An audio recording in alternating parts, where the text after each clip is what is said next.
Contract talks news. Jim RogashGetty. ImagesIf you had asked me in mid-July whether the Toronto Blue Jays should consider bringing back Marco Estrada, I would have said unequivocally no. In fact, I wrote the Blue Jays should take whatever they could get for Estrada and his counterpart Francisco Liriano.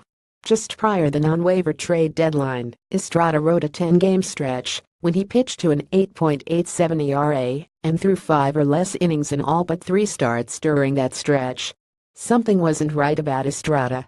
Many had assumed that being a fly ball pitcher in a fly ball ballpark finally caught up to Estrada, or the book was officially out on Estrada and his run of dominance had come to an end.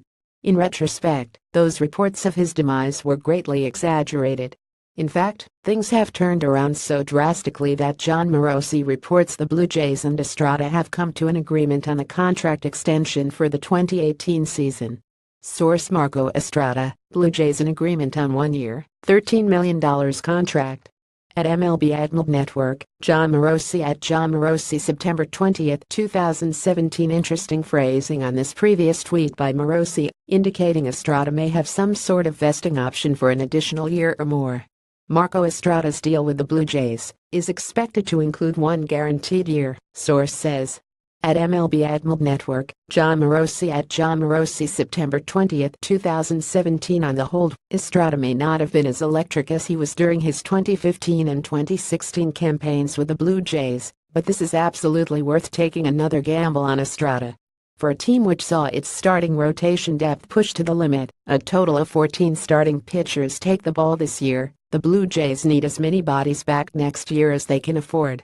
Someone like Estrada with big league pedigree can be a huge asset for the Blue Jays, especially if the club felt like the 10-game stretch for Estrada from June to late July was an aberration and not a sign of things to come.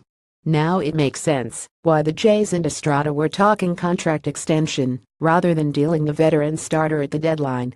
For those looking for the simple explanation behind Estrada's midseason struggles, Richard Griffin of the Toronto Star spoke to Estrada and he revealed how the possibility of being traded took its toll on him. I had other issues going on that aren't baseball related, Estrada also said to Griffin. Add it all up, and it's no wonder why Estrada didn't look like himself on the mound for an 8-week period. The stress of being brought up in trade rumors combined with whatever else was going on at home had an adverse effect on Estrada, as it would with anybody. By bringing back Estrada, this means the Blue Jays don't have to wade into the free agent pool and overpay a starting pitcher to come to Toronto. I'd say Estrada's deal with the Blue Jays is fair market value. He made $14.5 million this season, and $13 million seems like a fair amount to entice him to stick around for 2018. As with any pitcher, it's a gamble, but this is one worthwhile taking for the Blue Jays. Estrada is another veteran starter on a staff which was devoid of consistent starting pitching.